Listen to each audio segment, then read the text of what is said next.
Roberta, o Parkinson é uma doença progressiva, não? Sim, é progressiva.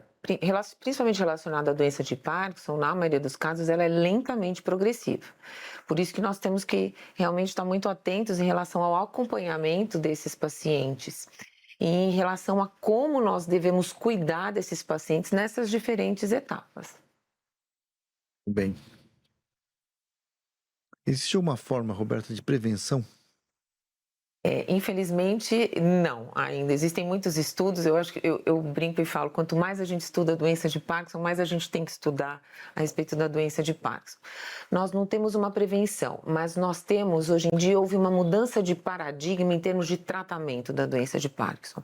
Porque desde a fase inicial, nós orientamos algumas outras atividades para os nossos pacientes que há tempos atrás nós não valorizávamos tanto. Por exemplo, atividade física.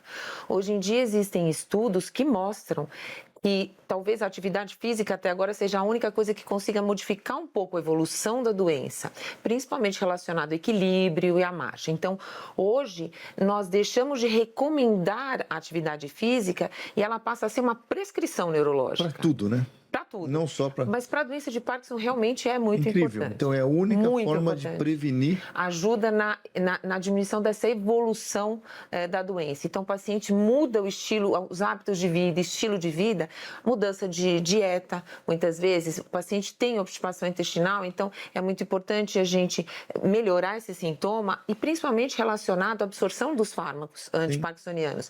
Então uma dieta mais adequada, com o uso de fibras, muitas vezes junto com essa atividade física, ingesta de água, essa mudança de hábitos, tanto alimentares quanto de estilo de vida, podem sim e ajudam na evolução da doença de Parkinson. É o tripé, eu digo, do elixir da vida, É verdade. que é alimentação, exercício e dormir bem. O sono também é muito importante.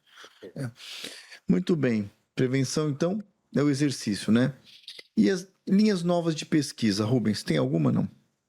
Alguma última descoberta? Né? Na verdade, eu acho que didaticamente... E depois você já emenda se tem cura ou não a doença de Parkinson. Perfeito. Então, linhas de pesquisas a gente pode dividir em assim, terapias promissoras para a doença de Parkinson. Então, terapias que tratam o sintoma da doença e terapias que tentam modificar a evolução da doença, quer dizer, fazer com que ela seja mais lenta.